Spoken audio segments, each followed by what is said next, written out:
প্রাণপ্রিয় শিক্ষার্থী বন্ধুরা, আমি 2-3 মিনিটের মতো লেট হয়ে গেল। গার্ডিয়ান এসেছিলেন, আমি তাদের সঙ্গে কথা বলছিলাম, আর যার কারণেই একটু লেট হলো। আমি তোমাদের আর 5 মিনিট নোটিশ দিয়ে পিছায় না দিয়ে সরাসরি ক্লাসে চলে আসলাম। আমি এক্সট্রিমলি সরি। আমি সাধারণত এটা করি না। আমি ডিউ টাইমে ক্লাস শুরু করার চেষ্টা করি, তারপর 100 স্টুডেন্ট মোটামুটি ক্রস করলে আমরা ক্লাসটা শুরু করে দেব। ওকে,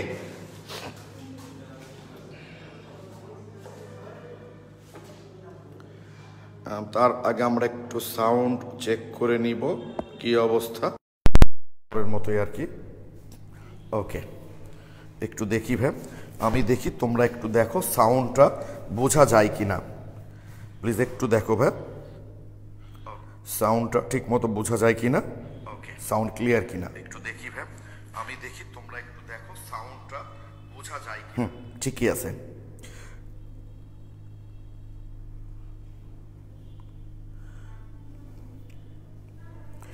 ওকে, যেটা বলছিলাম ভাইয়া, তোমরা জানো, আমাকে যারা চিনো, যে আমি স্টুডেন্টদের যা দিতে চাই তার চেয়ে বেশি দিই, কিন্তু কখনো কম না। আর সময়ের ব্যাপারে আমি খুবই সিনসিয়ার। আমি সবসময় চেষ্টা করি ডিউ টাইমে শুরু করতে, কিন্তু এই অনলাইন ক্লাসে হয় কি ভাইয়া জানো, অনেক সময় আসবো ক্লাসে, গার্ডেন বসে আছে, এখন একদম কথা শেষ না করে আসাও যায় না। যেমন আজকে যে ঘটনা ঘটছে, তারপর আমি তাড়াহুড়ো করে চলে আসলাম। তো আজকে আমরা অবশ্যই গতদিন আমরা অ্যালকিন প্রস্তুতি পর্যন্ত রেখে দিয়েছিলাম। তো আজকে আমরা অ্যালকিন প্রস্তুতি শুরুর আগে আমরা যে কাজটা করব সেইটা হচ্ছে আমাদের গতদিন যে পরীক্ষাটা নিয়েছিলাম, অর্গ্যানিক কেমিস্ট্রির পরীক্ষা। আর তোমরা জানো গতকালকে রাত 10টা থেকে আমাদের বোর পরমাণু মডেল, অর্থাৎ গুণগত রসায়নের বোর পরমাণু মডেলের পরীক্ষার লিঙ্কটা ওপেন আছে। যারা পরীক্ষা দাওনি, আজকে রাত 12টার মধ্যেই শুধুমাত্র বোর পরমাণু মডেল সংক্রান্ত যে জিনিসগুলো সেগুলোর উপরে এমসিকিউ আছে। আরেকটা কথা বলে নিই ভাই, তোমরা অবশ্যই পরীক্ষা দিবা, পরীক্ষা দেওয়ার পর যে নম্বর পাচ্ছ সেটা স্ক্রিনশট দিয়ে তোমরা অবশ্যই গ্রুপে দিবা বা কমেন্টে দিবা, কোনো অসুবিধা নাই। কিন্তু সেখানে প্রশ্ন সহ দিচ্ছ কেন তোমরা? কারণ প্রশ্ন পরীক্ষা তো অনেকে দেয়নি, অনেকে তো প্রশ্ন উত্তরটা দেখে ফেলবে। তোমরা প্লিজ প্রশ্ন সহ দিও না ভাইয়া। ওকে, তো দেখো আমরা গত পরীক্ষায় প্রথম যেটা, গ্রিগনাট বিকারকের সাথে নিচের কোনটির বিক্রিয়া অ্যালকেন তৈরি হয় না? আমরা জানি গ্রিগনাট বিকারক সক্রিয় হাইড্রোজেন ঘটিত যৌগের সাথে বিক্রিয়া করে অ্যালকেন তৈরি করে। তো সক্রিয় হাইড্রোজেন কারা? তীব্র তড়িৎ-ঋণাত্মক পরমাণুর সাথে যুক্ত হাইড্রোজেনকে বলা সক্রিয় হাইড্রোজেন। এখানে দেখো এই হাইড্রোজেনটা হচ্ছে সক্রিয় হাইড্রোজেন, কারণ তীব্র তড়িৎ-ঋণাত্মক পরমাণুর সাথে যুক্ত। পানিতেও তো জানো, পানি কি, এই যেটা হলো পানি, এখানেও আছে সক্রিয় হাইড্রোজেন, এটা অ্যালকোহল, এই সক্রিয় হাইড্রোজেন। বাট ইথারে তো ভাই কোনো হাইড্রোজেনই নাই, এই জন্য ইথারের সাথে বিক্রিয়া করে অ্যালকেন তৈরি করবে না। ওকে, এই যে লিখে দেওয়া আছে এখানে, কোনটি নিউক্লিওফাইল বিকারক নয়, মানে কেন্দ্রাকোষী বিকারক নয়? আর MgX তোমরা নিশ্চয়ই জানো, অর্গানিক মেটালিক বন্ড যারা, অর্থাৎ কার্বনের সাথে ধাতুর সরাসরি যে বন্ড, সেখানে ধাতুটা পজিটিভ চার্জ ধর্মীয়, আর এটা হচ্ছে নেগেটিভ, মানে এটুকু মিলে কি হয়, ম্যাগনেসিয়াম +2 আর X হচ্ছে -1, তার মানে এটা হচ্ছে +1, তার মানে এটা হচ্ছে -1, তার মানে 8টা হচ্ছে নেগেটিভ চার্জ ধর্মী এখানে। ফলে জৈব যৌগের বিক্রিয়ার কৌশল সবসময় কার্বনের উপর ডিপেন্ড করে। অতএব এটা যেহেতু নেগেটিভ চার্জ ধর্মী, তাহলে অবশ্যই এটা হবে কেন্দ্রাকোষী, মানে নিউক্লিওফাইল বিকারক। আর অ্যামিনোর ক্ষেত্রে তো ভাই জানো তোমরা, এই যে এখানে মুক্ত জোড় ইলেকট্রন আছে, মুক্ত জোড় ইলেকট্রন থাকলে তারা কেন্দ্রাকোষী বিকারক। অ্যালকোহল, এখানেও মুক্ত জোড় ইলেকট্রন আছে, অতএব এটাও হচ্ছে কেন্দ্রাকোষী বিকারক। বাট BF3 বুঝতেই পারছো, বোরনের 3 দিকে 3টা পরমাণু যুক্ত, মানে বোরনের 4 দিকে মোট 6টা ইলেকট্রন আছে, তার মানে আরও 2টা ইলেকট্রন সে গ্রহণ করতে পারবে, অর্থাৎ সে হবে ইলেকট্রোফাইল। যাদের অষ্টক সংকোচন হয়, অর্থাৎ কেন্দ্রীয় মৌলে 8টার কম ইলেকট্রন থাকে, তারা কিন্তু ইলেকট্রোফাইল হয়। ঠিক আছে, কোবের তড়িৎ বিশ্লেষণ পদে কোন থেকে অ্যালকেন উৎপন্ন হয় না? এটা আমি তোমাদের ক্লাসে বলেছিলাম যে এটা হচ্ছে তোমাদের সাধারণত প্রতিসম অ্যালকেন প্রস্তুতির ক্ষেত্রে, অর্থাৎ এখানকার যে আর থাকে সেটা ডাবল হয়ে যায়, এখানে তো কোনো আরই নাই। অতএব এই সোডিয়াম মিথানোয়েট থেকে আমরা অ্যালকেন তৈরি করতে পারি না। এই যে লিখে দেওয়া আছে, অ্যালকেনের হাইড্রোজেন প্রতিস্থাপনের সক্রিয়তার ক্রম, এইটা নিয়ে তোমাদের অনেক কনফিউশন আছে, তাই তো ভাইয়া? খেয়াল করো তো ভাইয়া। আচ্ছা, এই যে সাধারণত অ্যালকেনের প্রতিস্থাপন বিক্রিয়াটা কোন কৌশল অনুসরণ করে? Free radical. আর ফ্রি রেডিকেলের সাহিত্যের ক্রম কি? 3 ডিগ্রি, 2 ডিগ্রি, 1 ডিগ্রি। তার মানে 3 ডিগ্রি ফ্রি রেডিকেলের সাহিত্য যেহেতু বেশি, তার মানে 3 ডিগ্রি ফ্রি রেডিকেল তৈরি হবে যে হাইড্রোজেন থেকে, যে অ্যালকেন থেকে সেটাই তো বেশি সক্রিয় হবে। অর্থাৎ খেয়াল করো CH3 CH CH3 CH3, তাহলে খেয়াল করো তো ভাই, এখান থেকে হাইড্রোজেন চলে গেলে কি তৈরি হবে? এই যেটা তৈরি হবে 3 ডিগ্রি ফ্রি রেডিকেল তৈরি হবে। তোমরা যেটা পড়ছো সেটা হচ্ছে ফ্রি রেডিকেলের স্থায়িত্বের ক্রম। তোমরা অনেকেই বলছো আমাকে যে ভাইয়া উত্তর কি এটা হওয়ার কথা না, এখানে তো সক্রিয়তার ক্রম চাইছে। সক্রিয়তা তো ফ্রি রেডিকেলের সক্রিয়তার ক্রম চায়নি। ফ্রি রেডিকেলের সক্রিয়তার ক্রম বললে তোমার 1 ডিগ্রি 2 ডিগ্রি 3 ডিগ্রি হতো। এখানে বলছে ওই অ্যালকেনের হাইড্রোজেন প্রতিস্থাপনের সক্রিয়তা ক্রম, অর্থাৎ যে ফ্রি রেডিকেল স্থিতিশীল তার মানে এটা তৈরি হবে যেখান থেকে সেইটাই তো বেশি সক্রিয় হবে, কারণ সে সহজেই তৈরি করে স্থিতিশীল হতে চাইবে। ক্লিয়ার কিনা কথাটা বলো? আমি বলতে যাচ্ছি যদি বলতো ফ্রি রেডিকেলের সক্রিয়তার ক্রম তাহলে 1 ডিগ্রি 2 ডিগ্রি 3 ডিগ্রি হতো। এখানে হাইড্রোজেন প্রতিস্থাপনের সক্রিয়তার ক্রম, অর্থাৎ যেখান থেকে হাইড্রোজেন চলে গিয়ে তৈরি হবে, তাহলে এটার যেহেতু স্থায়িত্ব বেশি তাহলে এটা যেখান থেকে তৈরি হবে সেটাই সহজে তৈরি হবে। এই জন্য হাইড্রোজেন পরমাণুর প্রতিস্থাপনের সক্রিয়তা ক্রম বলেছে এখানে। এখানে ভাই ফ্রি রেডিকেলের সক্রিয়তা ক্রম বলেনি। অর্থাৎ কোথায় থেকে হাইড্রোজেন সহজে যাবে? অবশ্যই 3 ডিগ্রি থেকে সহজে যাবে, কারণ 3 ডিগ্রি থেকে গেলে 3 ডিগ্রি ফ্রি রেডিকেল তৈরি হবে। আর এটাই যেহেতু বেশি স্থিতিশীল, আর স্থিতিশীল জিনিসই তো টিকে থাকে। আমাকে প্লিজ এটা একটু বেশি প্রবলেম বলেছো তোমরা, আমাকে একটু প্লিজ কমেন্টে জানাও যে এই 4 নাম্বার উত্তর বি কেন হলো, এটা বুঝতে পেরেছো কিনা প্লিজ আমাকে একটু কমেন্টে জানাও। এটা একটু কমেন্টে জানাও তোমরা যে এটা বুঝতে পেরেছো কিনা প্লিজ ভাই, তোমাদের কমেন্টের জন্য আমি ওয়েট করছি। ও শ্রাবণ এটা ইউটিউব ক্লাসে বলেছিলাম, ওকে। ইমরান বুঝেছি, থ্যাংক ইউ। সামি বুঝেছি, একটু চিন্তা করে যে clear. Shubho thank you. Marfun Nabi Dewan, Amanisha thank you. Shihab Rahman HSC 23 thank you ভাইয়া। ওকে, খেয়াল থাকে যেন আমি কিন্তু যদি বলতাম যে ফ্রি রেডিকেলের সক্রিয়তার ক্রম কোনটি তাহলে উত্তরটা হতো 1 ডিগ্রি 2 ডিগ্রি 3 ডিগ্রি, কিন্তু বলেছে হাইড্রোজেন পরমাণুর প্রতিস্থাপনের, অর্থাৎ যে হাইড্রোজেন থেকে মানে হাইড্রোজেন পরমাণুর প্রতিস্থাপিত হয়ে যে ফ্রি রেডিকেল তৈরি হবে যেটা বেশি স্থায়ী হবে সেটাই তো সহজে তৈরি হতে চাইবে। থ্যাংক ইউ, সবাই লিখেছ ক্লিয়ার। এটাই তোমরা বেশিরভাগ স্টুডেন্ট আমাকে প্রবলেম বলেছিলাম 4 নাম্বারটা।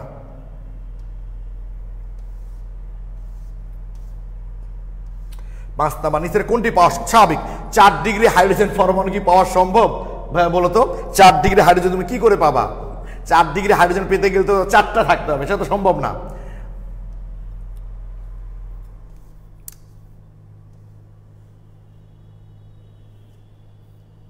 একই কোশ্চেন কি 2টা হয়ে গেছে নাকি?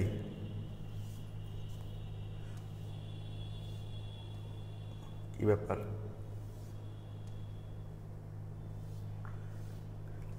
নিচের কোনটি একটি ইলেকট্রোফাইল?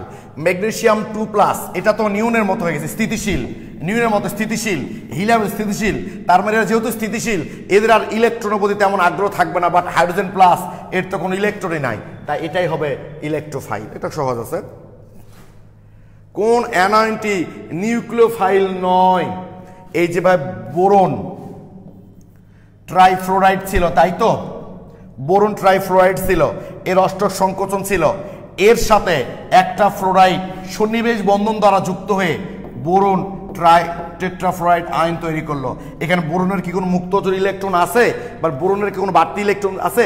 এখানে 6টা ছিল আর এর 2টা মিলে এখানে 8টা হয়ে গেল। এখানে 8টার অতিরিক্ত কোনো ইলেকট্রন নাই যে সেই ইলেকট্রনটা দিবে, তাই এটা কিন্তু নিউক্লিওফাইল নয়। মানে নেগেটিভ হলো নিউক্লিওফাইল নয়, কারণ এর কেন্দ্রীয় মৌলে কোনো অতিরিক্ত ইলেকট্রন নাই। এখানে ছিল 3 × 6টা আর এ এসে 2টা এর সাথে সন্নিবেশ বন্ধন তৈরি করলো, হয়ে গেল 8টা, অতিরিক্ত কোনো ইলেকট্রন নাই। এই কারণে কি লিখছো ভাইয়া তোমরা? ও ফার্স্ট পেপারের সময়, হ্যাঁ আমি ফার্স্ট পেপারের সময়টা চেঞ্জ করবো, সমস্যা নাই। এটা আমি শুভর সাথে কথা বলেছি, অসুবিধা নেই, তো ওর সাথে আমাদের ওভারল্যাপিং হয়ে গেছে, তো আমি চেঞ্জ করব, আমি ফার্স্ট পেপারের টাইমটা চেঞ্জ করবো ভাই, টেনশন নাই। ওকে, নিচের কোন অ্যালকেল হ্যালাইড উডস বিক্রিয়ায় অংশগ্রহণ করে না? তোমরা জানো 3 ডিগ্রি অ্যালকেল হ্যালাইড উডস বিক্রিয়ায় অংশগ্রহণ করে না, ব্যাখ্যা আমি তোমাদের ক্লাসে দিয়েছি। সোডিয়াম অ্যাসিটেটের জলীয় দ্রবণ তড়িৎ বিশ্লেষণ করলে কোন অ্যালকেন উৎপন্ন? এটা শাস্ট, এটা শাস্টে দিয়েছিল জানো, শাস্ট সম্ভবত 10-11 সেশন দিয়েছিল। সোডিয়াম অ্যাসিটেট CH3 COONA, তাহলে এখান থেকে কি তো নিশ্চয়ই মনে আছে এটা ডাবল হয়ে যাবে, ওই যে কোপ সংশ্লেষণ যেটা CH3 CH3 ইথেন তৈরি হবে। এটা শাস্ত্রে দিয়েছিল, এটা সহজ আছে। একটি অ্যালকাইল মুক্ত মূলকের কার্বন পরমাণুতে ইলেকট্রন সংখ্যা কত হবে? সহজ কথা, এই যে দেখো এটা একটা কার্বন মুক্ত মূলক, তাই না? এই যে খুব সহজ কথা। তাহলে 3টা বন্ধন, 3 দুগুণ 6, আর এই যে একটা ইলেকট্রন 7টা। 3টা বন্ধনের কারণে 3 দুগুণ 6টা, আর এই যে একটা ইলেকট্রন 7টা। জৈব বিক্রিয়া কয়? 4 ভাগ। তোমরা জানো জৈব বিক্রিয়া মেনলি 4 প্রকার, তাই না? এই যে প্রতিস্থাপন, সংযোজন, অপসারণ, পুনর্বিন্যাসকরণ। বিক্রিয়া উৎপাদ হলো কি? এটা খুব সহজ ভাই। এটা জাস্ট এই যে এইচটা চলে আসবে, তার মানে C3H8 প্রোপেন। ওই যে ডি কার্বক্সিলেশন বিক্রিয়া, এটা সহজ আছে। কার্বনায়ন কোনটি? কার্বন মানে ঋণাত্মক চার্জযুক্ত কার্বনকে তো বলি আমরা কার্বনায়ন। ওকে, জৈব অ্যাসিডের ডি কার্বক্সিলেশন বিক্রিয়ার প্রধান উৎপাদ কোনটা? অ্যালকেন। এটা তো জানোই তোমরা, অ্যালকেন। উদ্যোগবিক্রিয়া দেখো, এটা কিন্তু পরস্পর সমানও। দেখো এখানে নাইট্রোজেন 2টা, এখানেও 2টা, এখানে হাইড্রোজেন 4টা, এখানেও 4টা, এখানে C একটা, এখানেও একটা, এখানে ও একটা, এখানেও একটা। দেখো বিক্রয়কার উৎপাদের কিন্তু আণবিক সংকেত একই, শুধু গঠন ভিন্ন। তার মানে বিক্রয়কার উৎপাদ পরস্পরের সমানও হচ্ছে। তাহলে কি বিক্রিয়া হবে? এরা অবশ্যই সমানুকরণ বিক্রিয়া হবে। ঠিক আছে? কোনটি মুক্ত রেডিক্যাল বিক্রিয়ার বৈশিষ্ট্য নয়? সাধারণ শিকল বিক্রিয়া নয়, এরা তো শিকল বিক্রিয়া দেয়। তোমরা জানো ফ্রি রেডিক্যাল বিক্রিয়াগুলো হচ্ছে চেইন রিয়াকশন। ইলেকট্রোফাইল সম্পর্কে তোমার ধারণা কি? যা ইলেকট্রন আকর্ষী। ইলেকট্রোফাইল মানে কি? ইলেকট্রন আকর্ষী। কোন অ্যালকাইল ফ্রি রেডিক্যাল স্থায়িত্ব সবাই তো আগেই বললাম, স্থায়িত্ব সর্বাধিক হচ্ছে 3 ডিগ্রি। কোন স্পিসিসটি অধিকতর স্থিতি? এমি মানে মিথাইল, পিএইচ মানে ফিনাইল। ফিনাইল কিন্তু ইলেকট্রন গ্রহণকারী গ্রুপ, আর মিথাইল কিন্তু দানকারী গ্রুপ। আমি তোমাদের ক্লাসে লিখে দিয়েছিলাম, দেখবা কার্বন, এই দুটো তো আগেই বাদ, এই দুটো তো আগেই বাদ, কারণ এটা হচ্ছে 1 ডিগ্রি, এটাও 1 ডিগ্রি, এটাও 3 ডিগ্রি, এটাও 3 ডিগ্রি। বাট এখানে হচ্ছে 3টা দানকারী গ্রুপ আছে, এটা 3টা গ্রহণকারী গ্রুপ আছে, মানে এখানে পজিটিভ চার্জের মাত্রা আরো বেশি হবে, ফলে স্থায়িত্ব কম হবে। আর এর পজিটিভ চার্জের মাত্রা কিছুটা কমে যাবে, কারণ 3টা দানকারী গ্রুপ আছে। আর আমি তো তোমাদের ক্লাসে বলেইছিলাম যে কার্বনিয়ামের সাথে ইলেকট্রন দানকারী গ্রুপ যুক্ত থাকলে স্থায়িত্ব বাড়ে, আর গ্রহণকারী গ্রুপ যুক্ত থাকলে স্থায়িত্ব কমে। এখানে দানকারী গ্রুপ আছে, তাই স্থায়িত্ব বেশি। প্রধান উৎপাদ কোনটি? তো বুঝতেই পারছো, ব্রোমিন যখন কোনো কথা হবে না, এটাই হবে প্রধান উৎপাদ। আর ক্লোরিনের ক্ষেত্রে যে বের করবা, আমি তখন ব্যাখ্যা দিয়েই দিয়েছি, এই যে ব্যাখ্যা দিয়ে দিয়েছি, এবার বের করবা রিঅ্যাক্টিভিটির মান থেকে, তাহলে হয়ে যাবে। সমযোজী বন্ধন সুষম ভাঙন তৈরি হয় কি? Free radical. আর বিষম ভাঙনের ফলে তৈরি হয় কার্বনিয়াম আর কার্বনায়ন, মানে B+C। কেউ কয়টা ছিল প্রশ্ন? 22টা। ওকে, তাহলে এই মোটামুটি আমাদের হয়ে গেল। তো হ্যালো, আসসালামু আলাইকুম। আচ্ছা, একটু প্লিজ 12টার দিকে ফোন, আমি একটু অনলাইন ক্লাস নিচ্ছি তো। আচ্ছা প্লিজ, আর কোনো প্রবলেম? আমরা তাহলে শুরু করব এখন অ্যালকিন প্রস্তুতির বিক্রিয়া। আমরা এখন অ্যালকিন প্রস্তুতির বিক্রিয়াটা শুরু করব ভাইয়া।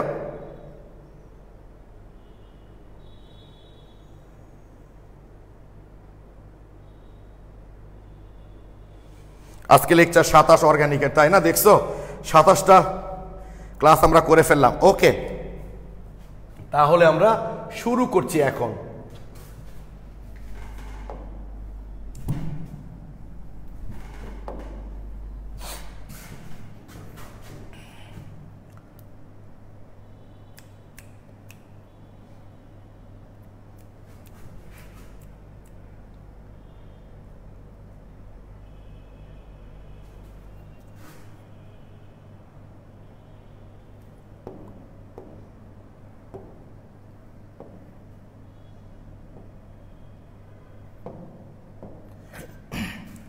ওকে, একটু খেয়াল করি, গতদিন আজকের ক্লাসটাও খুব গুরুত্বপূর্ণ।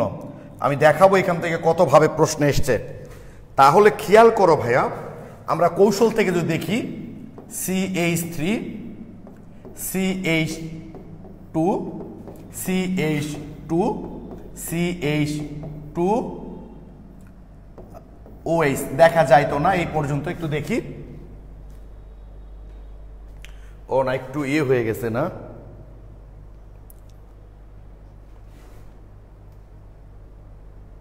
একটু দেখা বোধহয় কঠিন, একটু নিচে নেমে নিই।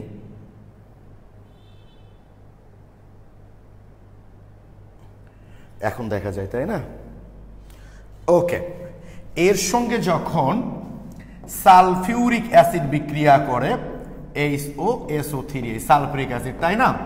আমরা গত ক্লাসে যে কৌশলটা দেখেছি সেখানে যেহেতু এখানে OH এর মুক্ত জোড় ইলেকট্রন আছে, এখন দেখা যায় না, হ্যাঁ মুক্ত জোড় ইলেকট্রন আছে, এই যে এবং সালফিউরিক অ্যাসিডের ধর্ম হচ্ছে সে প্রোটন ত্যাগ করবে, এই প্রোটনটা চলে যায় এর কাছে, ঠিক আছে?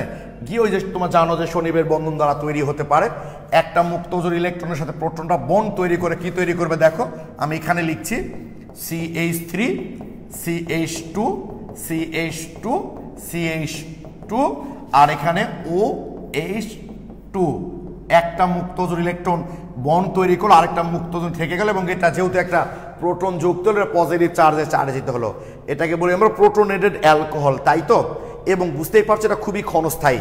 এই তখন কি করে ভাইয়া দেখো একটু, এটা গতদিন কৌশল আমরা দেখেছি, এই বন্ধন ইলেকট্রনটা এখান থেকে টেনে নিয়ে পানি আকার বের হয়ে চলে যায়, পানি আকারে বের হয়ে চলে গেলে কি করবে এটা CH3 CH2 CH2 butyl carbonium তৈরি করে। তার মানে এই বিষয়টা আমরা খুব ভালো করে বুঝতে পারছি যে এই অ্যালকোহলের সাথে সালফিউরিক অ্যাসিডের বিক্রিয়ায় অ্যালকিন তৈরির সময় মধ্যবর্তী যে কার্বনিয়ামটা তৈরি হয় সেই কার্বনিয়ামের পজিটিভ চার্জটা কোন কার্বনের উপর হবে, যে কার্বনের সাথে OH মূলক থাকে সেই কার্বনে, খেয়াল করো যে কার্বনের সাথে OH মূলক ছিল সেই কার্বনের সাথে হবে, কি ঠিক তো? আচ্ছা, এটা এই পর্যন্ত রেখে দিলাম একটু। তোমরা যদি তোমাদের কোনো বড় ভাই বা আপু বা বন্ধুদের যারা আমার এখানে তো পড়েনি অনেককেই জিজ্ঞেস করবা, তারা এটা বলবে, যদি বলো এই বিক্রিয়াটা কি হবে দেখো CH2OH, এটা কি হবে কনসেন্ট্রেট সালফিউরিক অ্যাসিড, এটা আমরা এক্সেস ব্যবহার করলাম, এক্সেস ব্যবহার করতে তোমরা জানো মোটামুটি 160 থেকে 80-র মতো তাপমাত্রা, আর গতদিন কিছু যোগ তাপমাত্রা কম লাগছে কেন সেটা আমি বলবো অবশ্যই, সে তোমাকে নির্দ্বিধায় বলবে এখান থেকে OH আর এখান থেকে Hটা বের হয়ে যাবে, গিয়ে এটা তৈরি করবে CH3 CH2 CH double bond CH2 plus পানি, এটা তৈরি করবে। এবং এই কোশ্চেনটা তোমাদের ফাইনাল পরীক্ষাতে দিয়েছে MCQ এ, আমি একটু পরেই তোমাদের দেখাবো।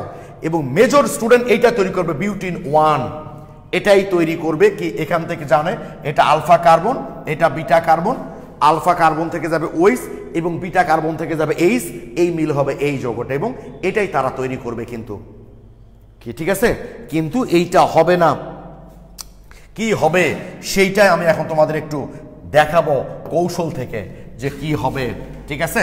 এইটা হবে না। এখন খেয়াল করো ভাইয়া তোমরা একটু এখানে এইটাতে দেখো, এইবার তোমরা নিশ্চয়ই জানো কার্বনিয়ামের স্থায়িত্বের ক্রম হচ্ছে, কার্বনিয়ামের স্থায়িত্বের ক্রম 3 ডিগ্রি 2 ডিগ্রি 1 ডিগ্রি, ঠিক আছে? কি কি বললাম আমরা, কার্বনিয়ামের স্থায়িত্বের ক্রম হচ্ছে 3 ডিগ্রি সবচেয়ে বেশি স্থিতিশীল, 2 ডিগ্রি তার চেয়ে একটু কম, 1 ডিগ্রি আরো কম। এবং তোমরা নিশ্চয়ই জানো পৃথিবীতে প্রত্যেকটা প্রাণী, প্রত্যেকটা বস্তু, প্রত্যেকটা জিনিস চায় স্থিতিশীল হতে, তাহলে এরাও নিশ্চয়ই স্থিতিশীল হতে চাবে।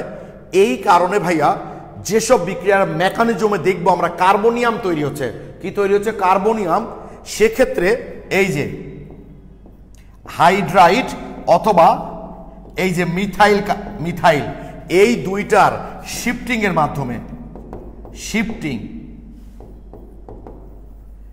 মানে রিঅ্যারেঞ্জমেন্ট যেটাকে বলি আমরা, পুনর্বিন্যস্ত হয়ে যদি 1 ডিগ্রি থেকে 2 ডিগ্রি তৈরি হওয়া সম্ভব হয় সেটা হবে, বা 3 ডিগ্রি তৈরি হওয়া যদি সম্ভব হয় সেইটা হবে। অর্থাৎ যার স্থায়িত্ব বেশি হাইড্রাইড বা মিথাইল কার্বনায়ন শিফটিং হয়ে যদি 1 ডিগ্রি থেকে 2 ডিগ্রি বা 1 ডিগ্রি থেকে 3 ডিগ্রি বা 2 ডিগ্রি থেকে 3 ডিগ্রি হওয়া সম্ভব হয়, সেটা অবশ্যই সেখানে হবে। কোন ক্ষেত্রে বলেছি, যেসব ক্ষেত্রে এই কার্বনিয়াম মধ্যবর্তী কার্বনিয়াম তৈরির মাধ্যমে হয়। সামনে তোমরা এরকম আরো বিক্রিয়া দেখতে পাবা, কার্বনায়ন বা ফ্রি রেডিকেলের ক্ষেত্রে না। কি বললাম কেন না, সেটা আমরা আরো বিক্রিয়া সামনে করি, কার্বনায়ন তৈরির বিক্রিয়াগুলো আসুক তখন বলবো, বা তোমরা নিজেরাও বুঝতে পারবা বিক্রিয়া করতে করতে। মাথায় রাখবা যেখানে কার্বনিয়াম তৈরি হবে যে বিক্রিয়াগুলোর কৌশলে, সেই কার্বনিয়াম তৈরি হলে হাইড্রাইড বা মিথাইল শিফটিং এর মাধ্যমে যদি তার ডিগ্রি চেঞ্জ হয়ে যায়, 1 থেকে 2 বা 2 থেকে 3 হয়, তাহলে সেটা সম্ভব। কামরুজ্জামান কাউসার লিখেছ অর্গানিক কেমিস্ট্রি পড়া আসলে ধৈর্যের ব্যাপার। কেন ভাইয়া? তাহলে আচ্ছা, অলরেডি নাজবুস সাকিব সঠিক উত্তর লিখে দিয়েছো না, থ্যাংক ইউ। আচ্ছা ঠিক আছে, তাহলে দেখি একটু আমরা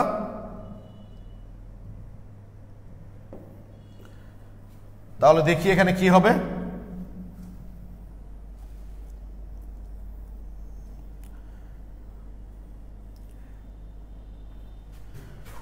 তাহলে দেখো ভাইয়া,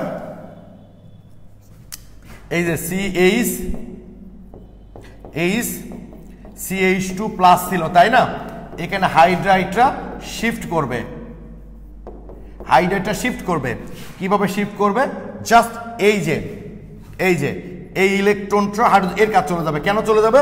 কারণ এখানে চলে গেলে কি তৈরি হবে দেখো তো ভাইয়া, CH3 CH2 CH3, এই যে এই বন্ধন ইলেকট্রন সহ এর কাছে চলে গেলে পজিটিভ ছিল, এই ইলেকট্রন নিয়ে সাথে যুক্ত হয়ে এটা প্রশমিত হয়ে গেল, আর এইটাতে পজিটিভ চার্জ সৃষ্টি হলো, কারণ ইলেকট্রন নিয়ে চলে গেলে এটা হবে। এটা ছিল 1 ডিগ্রি, আর হাইড্রাইড শিফট করার কারণে 2 ডিগ্রি কার্বনিয়াম হয়ে গেল, আর 2 ডিগ্রি কার্বনিয়াম যেহেতু বেশি স্থিতিশীল তাই এটাই তৈরি হবে। এইবার তোমরা আমাকে বলো এইটুকু বুঝতে পারলা কিনা? সবসময় মাথায় রাখবা হাইড্রাইড, আমি আরো কৌশল দেখাবো, টেনশন নাই।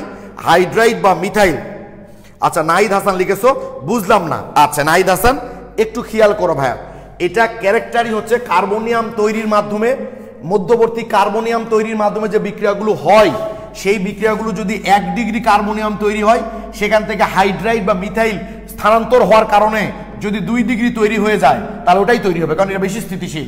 বা 3 ডিগ্রি যদি তৈরি হয় তাহলে সেটাই তৈরি হবে, কারণ সেটা বেশি স্থিতিশীল।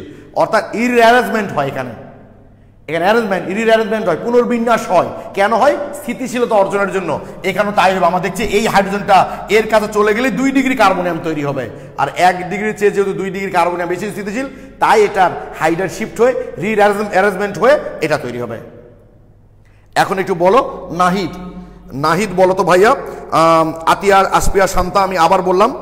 আচ্ছা তানভীর আবার তো বললাম ভাই, এখন বলো দেখি একটু। আচ্ছা রোশনি শাহ লিখেছো, অনেকে লিখেছো বুঝিনি। নাহিদ হাসান লিখেছো বুঝিনি। আচ্ছা তানজিলাও লিখেছো বুঝিনি। আমি আরেকবার বললাম, এখন বলো তো বুঝতে পেরেছো কিনা ভাইয়া যে হাইড্রাইড, মনে রেখো এই মিথাইল অথবা হাইড্রাইড এইটা শিফট করে যদি ডিগ্রি চেঞ্জ হয়ে যায় তাহলে অবশ্যই সেই বিক্রিয়া সেটা হবে। কেন হবে? স্থিতিশীলতা অর্জনের জন্য। আচ্ছা কান্তা লিখেছো বুঝতে পেরেছি। আর 3 ডিগ্রি হওয়া তো পসিবল না। কিভাবে 3 ডিগ্রি হবে? দেখো দেখি 3 ডিগ্রি হওয়া কি সম্ভব? এখান থেকে গেলে কি পাশে, এখান থেকে তো যাবে না, ওখানে শিফট হয়, পাশ থেকে শিফট হতে পারে। নাই দা বুঝেছি, থ্যাংক ইউ। যাদের আরেকটু প্রবলেম আছে অসুবিধা নাই, আরেকটা কৌশল আমরা দেখলে তোমাদের ঠিক হয়ে যাবে, টেনশন নেই। এবার তোমাদের না বোঝা পর্যন্ত আমি এখান থেকে পার হব না, একদম টেনশন নিও না তোমরা, ঠিক আছে? আচ্ছা এই পর্যন্ত হয়ে গেল কার্বে, তার মানে হাইড্রাইড শিফট হয়ে এটা তো ফাইনালি শেষ কি হয়? ওই যে গত ক্লাসে বললাম যে অ্যাসিড থেকে প্রোটন অপসারণ করলে যেটা তৈরি হয় সেটাকে আমরা কনজুগেট ক্ষার বলে থাকি। কি বলে থাকি? কনজুগেট ক্ষার বা অনুবন্ধী ক্ষার বলে থাকি আমরা।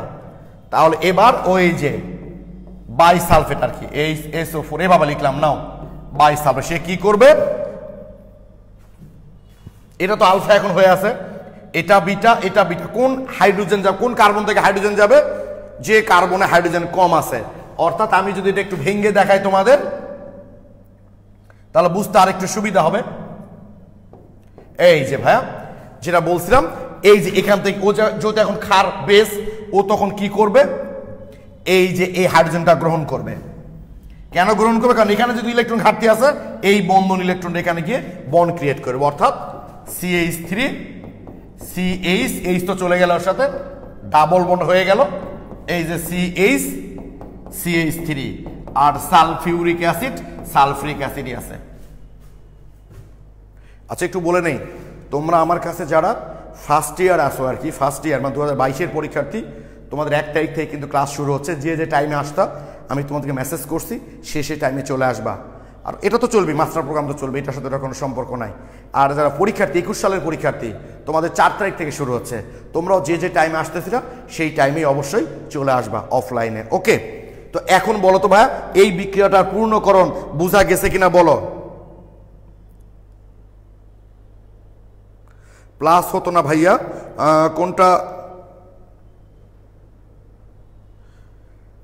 কোনটা প্লাস হতো ভাইয়া? হ্যাঁ আরেকটা এক্সাম্পল, তা তো অবশ্যই দিব, এটাই শেষ না তো, আরো এক্সাম্পল দিব। এইটা তোমরা ক্লিয়ার কিনা, এবং আমি একটা কোশ্চেন তোমাদের এখন দেখাবো, দেখো, দেখলে আরো ভালো বুঝতে পারবা তোমরা। আরে যদি জিনিসটা প্রথমবার শিখছো, প্রবলেম তো হবেই। তুমি কি করে ভাবলা একটা জিনিস প্রথম শিখলেই একদম আমি যেভাবে পারছি এভাবে পারবা? একটু টাইম লাগবে, আপসেট হওয়ার কিছু, আমি তো আছি। এই যে নামকরণগুলো তোমাদের প্রথমে প্রচুর প্যারা দিচ্ছিল, এখন কি তোমাদেরকে নামকরণ আর কোনো প্যারা দেয় ভাই, বলো দেখি? আচ্ছা, আমরা যদিও এত বড় যৌগে এখনো যাইনি, এই যে অনাদ্র, জিঙ্ক ক্লোরাইড, এই পরীক্ষাগুলোতে যাইনি। এই পরীক্ষাগুলোতে গেলে বুঝতে পারতা এই যৌগটা আসলে কি, এই যৌগটা আসলে কি বুঝতে পারতা। তো যেহেতু আমরা যাইনি, আমি তোমাদের হেল্প করছি। এই যৌগটা হচ্ছে আসলে এই যৌগটা হচ্ছে বিউটানল 1, এই যেটা আর প্রশ্নে বলেছে এই যৌগটা কি। তো এখন আমি তোমাদের বলতেছি না এই যৌগটা কি, যেহেতু আমরা এখনো লুকাস বিকারক করিনি। আমি তোমাদের বলছি যে যৌগটা বিউটানল 1, এই যৌগটা হলো বিউটানল 1, এই যৌগটা হলো বিউটানল 1, এই যে এটাই যৌগ বিউটানল 1। মানে এখানে বলেছে উদ্দীপকের বিক্রিয়ার জন্য এই এ যৌগটার নাম কি। তো তোমরা যখন লুকাস বিকারক এই জিনিসটা পড়বা, 21 ব্যাচের পোলাপান হয়তো এটা বুঝতে পারছে, এটা বিউটানল 1। উদ্দীপকের এর সাথে অতিরিক্ত পরিমাণ সালফারকে যোগ করলে উৎপন্ন যৌগটা কি হবে? অনেক স্টুডেন্টই কিন্তু এটা পূরণ করবে, এই যেটা CH3 CH2, এই যে CH ডাবল বন্ড CH2, যে মানে বিউটানল 1 যেহেতু, তাহলে বিউটিন 1 হবে, এটাই এই নাম্বার অপশনে দিয়েছে। আসলে বিউটিন 1 হবে না, কি হবে? বিউটিন 2। অনেক ইথারও পূরণ করতে পারে, কিন্তু যেহেতু সালফারিক অ্যাসিড বলেছে অতিরিক্ত, তাহলে তো অ্যালকিন হবে। যদি অ্যালকোহল অতিরিক্ত বলতো তাহলে ইথার হতো। কত অপশন দেখছো? কেউ ভাববে বিউটিন 1, কেউ ভাববে ইথার, কারণ সালফারিক অ্যাসিডের সাথে অ্যালকোহল বিক্রিয়া করে ইথারও হয়, সেক্ষেত্রে অ্যালকোহলের পরিমাণটা দ্বিগুণ হতে হয়। আবার কেউ বিউটিন 2, বেশিরভাগ পোলাপানি বিউটিন 1 পূরণ করবে। তাদের অনেকেই জানে না যে হাইড্রাইড শিফটিং হয়ে ওটার কার্বনিয়ামটা চেঞ্জ হয়ে যায়। উত্তর হচ্ছে বিউটিন 2, বিউটিন 2 হবে, বিউটিন 1 না। কত নাম্বার কোশ্চেন এটা? 6 নাম্বার, সি, তাই না? ও, এখানে উত্তরটা ভুল দেওয়া আছে, এটা সি হবে। এখানে উত্তরটা ভুল দেওয়া আছে, অত বই হয়তো ভুল ছিল, ওটাই কপি করা হয়েছে। সি হবে উত্তরটা। ওটা পুরাতন শীত তো এটা, ঠিক আছে, নতুনটা ঠিক করে দেওয়া হয়েছে। প্লিজ তোমরা আমাকে একটু বলো এই অ্যান্সারটা ক্লিয়ার, তোমাদের ভুল আছে ঠিক করে নিও। যাদের কাছে পুরাতন বইটা আছে, বইটা ঠিক করে নিও তোমরা। জুয়েলরা খুবই ঝামেলা না ভাই, ঝামেলা একটু স্টাডি করো, ঝামেলা না। পৃথিবীর কোন জিনিস ঝামেলা ছাড়া হয় বলো ভাই? তানজিলা ক্লিয়ার ভাই, থ্যাংক ইউ তানজিলা। একটু আগে তোমার প্রবলেম হয়েছিল, এখন তুমি ক্লিয়ার। একটু প্লিজ তোমরা কমেন্টে জানাও যে এই এমসিকিউটা বোঝা গেছে কিনা। দেখছো কত ভয়াবহ ব্যাপার। আর এটা যদি অ্যাডমিশন টেস্টে দেয়, তাহলে একটা এমসিকিউ তোমার ডাক্তার হওয়া, ইঞ্জিনিয়ার হওয়া না হওয়া নির্ভর করবে, ইউনিভার্সিটির চান্স পাওয়া না পাওয়া নির্ভর করবে। প্রত্যেকটা প্রশ্ন আমাদের কাছে খুবই গুরুত্বপূর্ণ।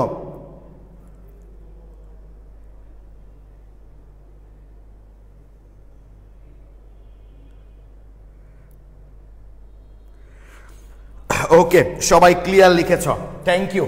আমরা আবার চলে আসি, তাহলে দেখলাম ভাইয়া খুব সাবধান, অ্যান্সার কিন্তু বিউটিন 2 হবে এখানে, বিউটিন 1 না। ওকে,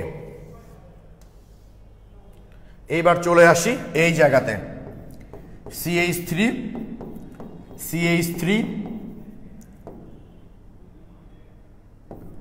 CH3 CH2OH, এই যৌগটার সাথে যদি আমরা কাউকে সালফিউরিক অ্যাসিড বিক্রিয়া করতে দিই, কনসেন্ট্রেট সালফিউরিক অ্যাসিড বিক্রিয়া করতে দিই, অবশ্যই এক্সেস বিক্রিয়া করতে দিই ভাই আমরা, তাহলে দেখবা অনেক স্টুডেন্ট ভাববে, আচ্ছা আমরা তো জানি যে এটা হলো আলফা কার্বন, তাদের যে ভাবনাটা আসবে এইটা আলফা কার্বন, আর আলফা কার্বনের পাশেরটা হচ্ছে বিটা কার্বন, তাহলে আলফা কার্বন থেকে যাবে OH আর বিটা কার্বন থেকে যাবে H। সে ভাববে ও যারা সেকেন্ড ইয়ারে ভর্তি হবে, তবে তাদের ক্লাসটা, সেকেন্ড ইয়ারে যারা ভর্তি হবে ভাই তাদের ক্লাসটা 2022-এর যারা অফলাইন সেকেন্ড ইয়ারে ভর্তি হবে তাদের ক্লাসটা সেপ্টেম্বরের মাঝামাঝি থেকে শুরু হবে, সেটা আমি SMS করবো। অর্থাৎ ফার্স্ট ইয়ার যারা আমার কাছে আছে, আমি একটু বলি অফলাইনের ব্যাপারটা, আমার কাছে যারা ফার্স্ট ইয়ার আছে তাদেরকে আমি প্রথমে তো 1 তারিখে ডেকেছি এই জন্য যে ওরা প্রথম 2 সপ্তাহ আমার এখানে পড়বে ফার্স্ট পেপারটা, এরপর সেকেন্ড ইয়ার যে টাইমে ভর্তি হচ্ছে সেই টাইমে আমরা সেকেন্ড পেপারটা শুরু করব। আর ফার্স্ট ইয়ারটা ওদের সপ্তাহে একদিন করে ক্লাস, এটা আমাদের 2022-এর ইন্টারমিডিয়েট পরীক্ষা, অর্থাৎ সেকেন্ড ইয়ার কোর্স শেষ হওয়া পর্যন্ত এটা চলতেই থাকবে। অর্থাৎ আমরা ফার্স্ট পেপারটা সপ্তাহে একদিন পড়বো, তখন সেকেন্ড পেপারটা সপ্তাহে 3 দিন পড়বো। এটা নিয়ে আমি প্রথম ক্লাসে ডিসকাস করবো আর কি। ওকে, তো দেখো, তো এইটাতে যা সাধারণত স্টুডেন্টরা ভাবতে পারে যে এটা হলো আলফা কার্বন, এখান থেকে যাবে ওইস, আর বিটা কার্বন থেকে যাবে বিটা কার্বন, তো আসলে এইসই নাই ভাবতে পারে। বাট কৌশলটা যদি দেখি আমরা, তাহলে কি দেখতে পাবো ভাই? আমার মনে হয় পুরা কৌশল আর দেখানোর কোনো দরকার নাই, এইটুকু দেখালেই হবে। এখান থেকে আমরা ফাইনালি এটা তৈরি হবে না, কার্বনিয়াম পর্যন্ত দেখাচ্ছি ভাই আমরা, কারণ এই পর্যন্ত একইভাবে আসবে, এই যে এই পর্যন্ত একইভাবে আসবে। এই যে কার্বনিয়াম, এই যে কার্বনিয়াম, এইটা তৈরি হবে, তাই না? মানে ওই পর্যন্ত দেখালাম না, মানে ওই যে প্রোটন দিল, প্রোটনের অ্যালকোহল হলো, তারপর সেখান থেকে পানি বের হয়ে গেল, গিয়ে এটা তৈরি হলো, এই জায়গাতে আসলাম আমি। এইবার দেখো ভাইয়া, আমরা কি বলেছি যে হাইড্রাইড অথবা এই যে মিথাইল, এই দুটা শিফটিং হয়ে যদি ডিগ্রি চেঞ্জ করা সম্ভব হয়, তাহলে অবশ্যই ওই বিক্রিয়ায় সেটা হবে, কারণ স্থিতিশীলতা অর্জনের জন্য। তোমরা খেয়াল করে দেখো, এই যে মিথাইল গ্রুপটা যদি ইলেকট্রন নিয়ে এর কাছে চলে যায়, এটা তো 1 ডিগ্রি কার্বনিয়াম ছিল, বাট এ যখন ইলেকট্রনের সাথে চলে যাবে, অর্থাৎ এই যে এইটা,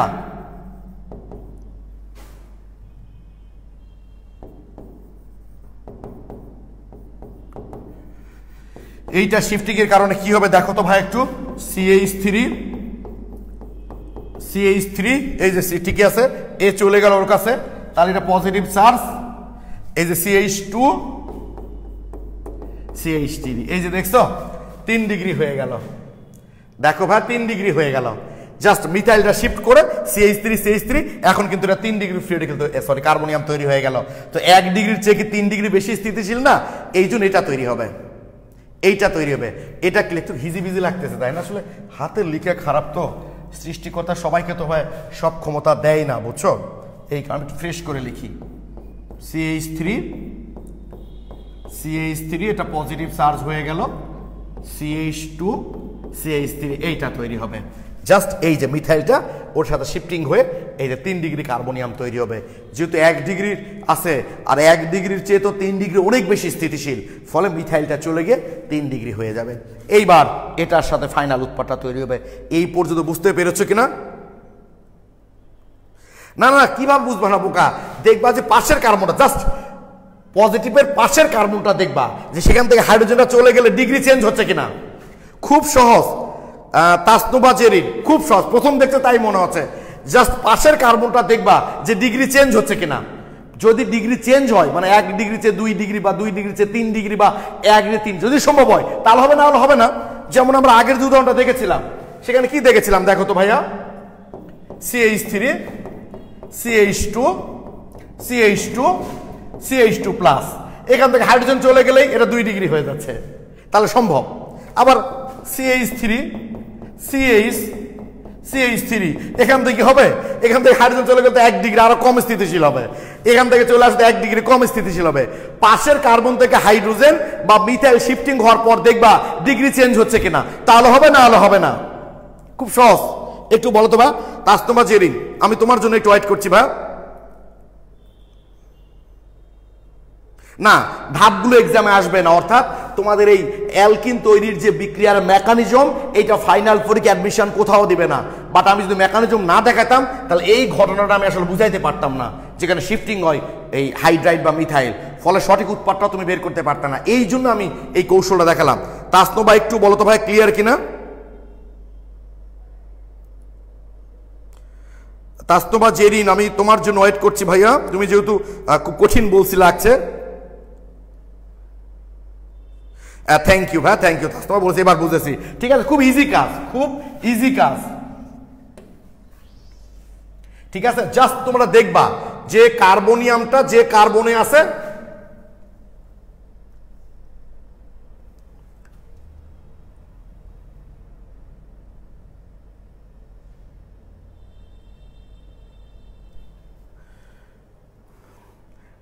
জাস্ট কার্বনিয়ামটা যে কার্বনে আছে, কার্বনিয়ামটা যে কার্বনে আছে সেই কার্বনের পাশের কার্বনে, জাস্ট পাশেরটা, দেখবা যে হাইড্রোজেন বা মিথাইল চলে গেলে ডিগ্রি চেঞ্জ হচ্ছে কিনা। যদি ডিগ্রি চেঞ্জ হয় তাহলে হবে, না হলে হবে না। ওকে, তাহলে এটা হয়ে গেল। এবার তো খুব সহজ বিষয়, বুঝতেই পারছো। এবার ওই যে বাইসালফেট যেটা ছিল অনুবন্ধী ক্ষার, সে এখান থেকে হাইড্রোজেন নেবে, এখান থেকে নিবে নাকি এখান থেকে নিবে? যে কার্বনে হাইড্রোজেন কম থাকবে সেখান থেকে হাইড্রোজেন আসবে। তাহলে এখান থেকে হাইড্রোজেনটা কি করে, এর সাথে চলে আসে আর বন্ড ক্রিয়েট করে, অর্থাৎ যেটা তৈরি হবে CH3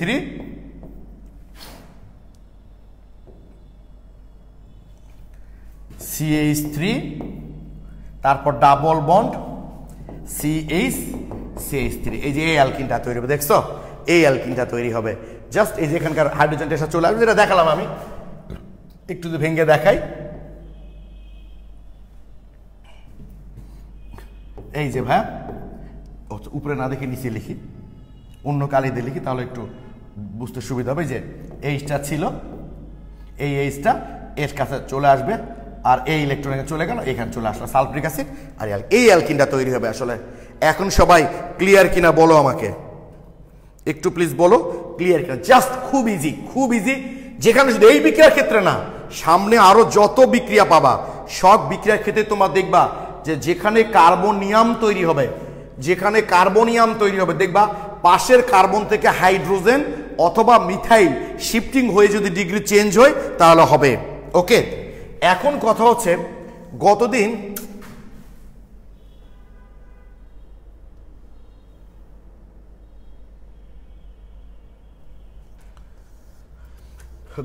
আমরা দেখেছি এরকম বিক্রিয়া CH3 CH2 OH, concentrate sulphuric acid excess এখান থেকে আমাদের তাপমাত্রা দিয়েছিলাম আমরা 160, তারপর CH3 CH2 CH OH CH3, এখানেও একই জিনিস, কনসেন্ট্রেট সালফিউরিক অ্যাসিড, এখানেও এক্সেস, এটা 140 তাপমাত্রা দিয়েছিলাম। তারপর কি ব্যাপার গো,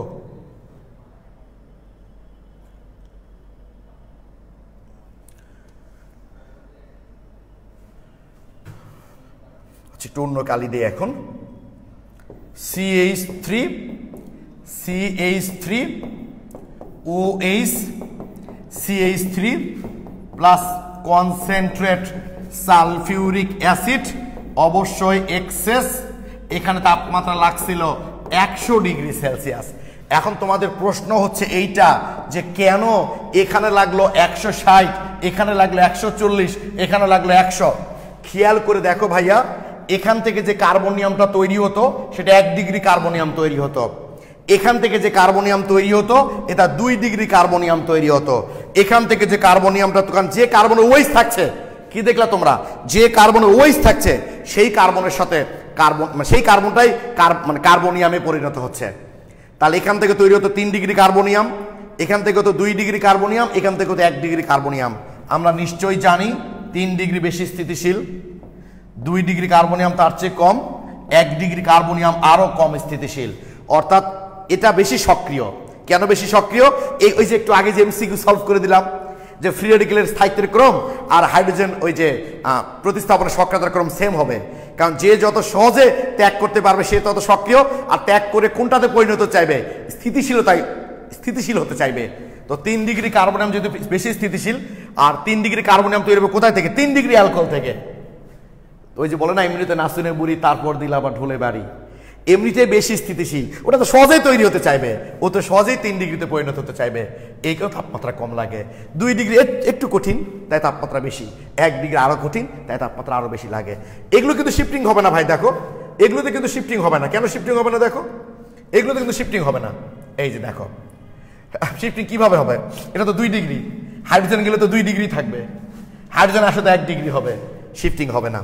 এটাও দেখো ভাই শিফটিং হবে না, মানে কোনো কিছু শিফটিং হবে না, কারণ এটা তো এমনিতেই আছে,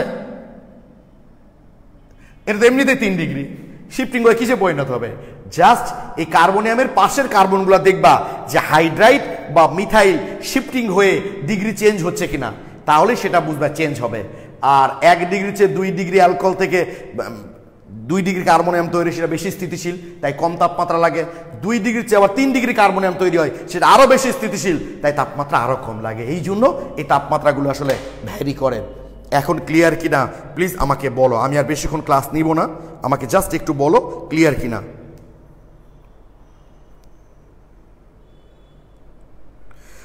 এই যে একজন বোধহয় জিজ্ঞেস করছো তিনি কোনটি কত ডিগ্রি কি, এটা বহুবার বলেছে। তুমি অবশ্যই আগের ক্লাসগুলো নিশ্চয়ই দেখোনি ভাইয়া, আগের ক্লাসগুলো দেখো, খুব ভালো করে বুঝতে পারবা কোনটা কয় ডিগ্রি। Thank you. তাহলে অ্যালকিন প্রস্তুতির একটা গুরুত্বপূর্ণ বিক্রিয়া আমরা আসলে দেখে ফেললাম, প্রচণ্ড গুরুত্বপূর্ণ। এখান থেকে যে কত প্রশ্ন এসছে সেটা তো দেখলাই তোমরা ফাইনাল পরীক্ষার। আমি তোমাদের অ্যাডমিশন টেস্টের গুলো একটু দেখাচ্ছি, তাহলে বুঝতে পারবা যে এখান থেকে কি পরিমাণ প্রশ্ন আমাদের অ্যাডমিশন টেস্টগুলোতে এসছে। আমি দেখাচ্ছি তোমাদের, ঠিক আছে? তাহলেই বুঝতে পারবা। জাস্ট মেডিকেলের প্রশ্ন দেখো তোমরা। শোনো, অ্যালকিন প্রস্তুতির নয়ন বসো ভাই, অ্যালকিন প্রস্তুতির আরও বিক্রিয়া আছে। আমি বলেছি যে যেমন ধরো অ্যালকাইল হ্যালাইডকে যদি আমরা অ্যালকোহলীয় ক্ষারের সাথে বিক্রিয়া করাই তাহলেও অ্যালকিন তৈরি হবে। সেটা এখন করব না আমরা, সেটা আমরা অ্যালকাইল হ্যালাইডের বিক্রিয়া যখন করব তখন।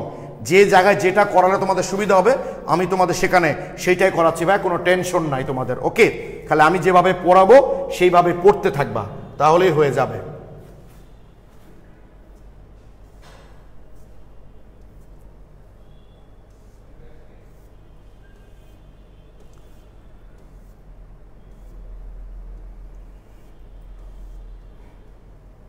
এই যেমন দেখো দিয়েছে, এটা অ্যালকিনের বিক্রিয়া, অবশ্যই আমরা পরে করব। নিচের কোন দুটি মিশ্রণকে 170 তাপমাত্রায় উত্তপ্ত করলে ইথিলিন গ্যাস উৎপন্ন হয়? কি দেখলাম আমরা? ইথানল আর হচ্ছে ঘন সালফ্রিক অ্যাসিড। উত্তর হচ্ছে ডি। যে বিক্রিয়ায় গাঢ় সালফ্রিক অ্যাসিডের প্রভাবে 160 তাপমাত্রায় ইথানল থেকে অসম্পৃক্ত যোগ ইথিন উৎপন্ন হয়, সেই বিক্রিয়ার নাম কি? অবশ্যই আমরা দেখেছি গত ক্লাসে অপসারণ বিক্রিয়া। এগুলো মেডিকেলের কোশ্চেন কিন্তু।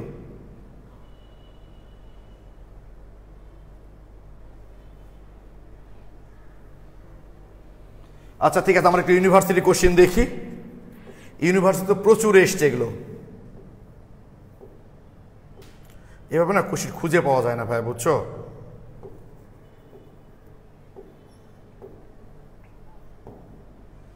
চলে গেল নাকি?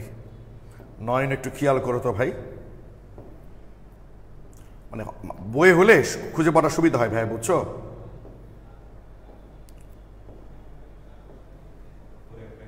এই যে একটা চলে গেছে, বললাম না? এই যে নিচের বিক্রিয়ায় প্রধান উৎপাদ কি? এই যে ইথানল এক্সেস সালফ্রিক অ্যাসিড কি উৎপন্ন হবে? ইথিন উৎপন্ন হবে। এই যে ইথারের দ্রবণে অ্যালকাইল আয়োডাইডের সাথে সোডিয়াম ধাতুর বিক্রিয়ায় অ্যালকেন প্রস্তুত প্রণালীকে কি বলা হয়? Woods reaction. প্রচুর আছে, বুঝছো? মানে এখানে আমরা দেখতে, তোমার মেডিকেলে দেখলা, এই যে ভার্সিটি দেখছো, বুয়েটেও দেখাচ্ছে একটা কোশ্চিন, একদম কত মার্কের? 10 মার্কের কোশ্চিন এখান থেকে। ইথানল ও সালফ্রিক অ্যাসিডের বিক্রিয়া কোন যৌগটি গঠিত হয় না? ইথার তো গঠিত হয়। ও আচ্ছা, শর্ত বলেনি কোনটা বেশি কোনটা কম, এটা বলেনি। তাহলে ইথার তো হতেই পারে অবশ্যই, ইথিন তো হতেই পারে, দেখলা তোমরা।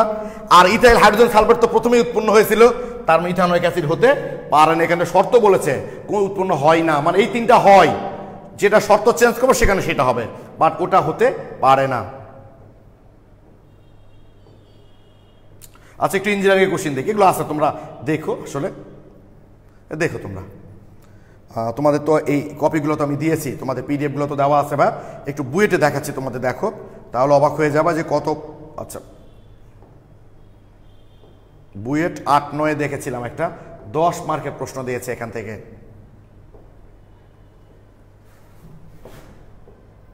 8-9 না 10-11 থেকে?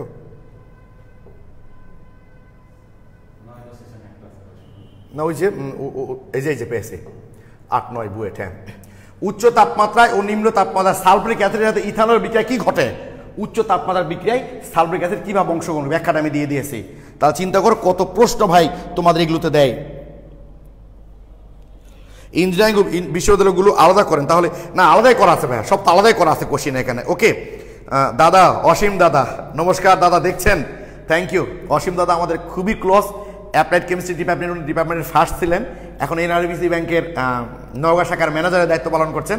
দাদা সময় পেলে আমাদের ক্লাসগুলো দেখেন আর কি। দাদা নমস্কার। এক্সাম কখন নেবেন ভাই? অ্যালকিনটা শেষ হোক, একটা টপিক শেষ হলে একটা এক্সাম নেওয়া ভালো ভাই, বুঝছো? কেবল তো অ্যালকিন প্রস্তুতি বিক্রিয়া, এখান থেকে কী কোশ্চেন দিব তোমাদের? তাহলে আমাদের অ্যালকিন প্রস্তুতির বিক্রিয়াটা কমপ্লিট। এই একটাই বিক্রিয়া আপাতত আমরা করব, আরও আছে সেগুলো পরবর্তীতে করব। আগামী ক্লাসে আমরা অ্যালকিনের রাসায়নিক বিক্রিয়া শুরু করব। তার আগে একটু বলি, তোমাদের একটা ব্যাপার শেয়ার করি। আজকে আমি এই জন্য কম ক্লাসে নিতে চেয়েছিলাম। 2018 সালের এই 19শে আগস্ট, 2018 সালের ঈদ হয়েছিল 22শে আগস্টে, বুঝছো? আর 19শে আগস্ট আমার রাজশাহী থেকে গ্রামের বাড়ি যাওয়ার কথা ছিল। আমি 10টা 12তে আমার বাবাকে ফোন দিলাম, দিয়ে বললাম যে বাবা আমি আজকে আসতে পারতেছি না। আমি বাবাকে আব্বা বলে রাখি, আব্বা আসতে পারতেছি না, কালকে আসবো। তো বলো আচ্ছা বাবা ঠিক আছে। তো 10টা 12 তখন বাজে, আর 10টা 30-এ আমাকে একজন ফোন করে বললো আমার বাবা রোড অ্যাক্সিডেন্টে মারা গেছেন। অর্থাৎ 2018 সালে 19শে আগস্টে আমার বাবা মারা গেছেন রোড অ্যাক্সিডেন্টে, সেটা কুরবানিদের একদিন আগে। হ্যাঁ, তো এই কারণেই আমি ভেবেছিলাম আজকে ক্লাসটা নিব না। তারপর ভাবলাম যেহেতু মাঝখানে 2 দিন ক্লাসটা মিস করেছি, এই তোমাদের ক্লাসটা আমি মিস করলাম না। সবাই ভালো থেকো, আর আমার বাবার জন্য দোয়া করো। সবার জন্য শুভকামনা রইল। আসসালামু আলাইকুম।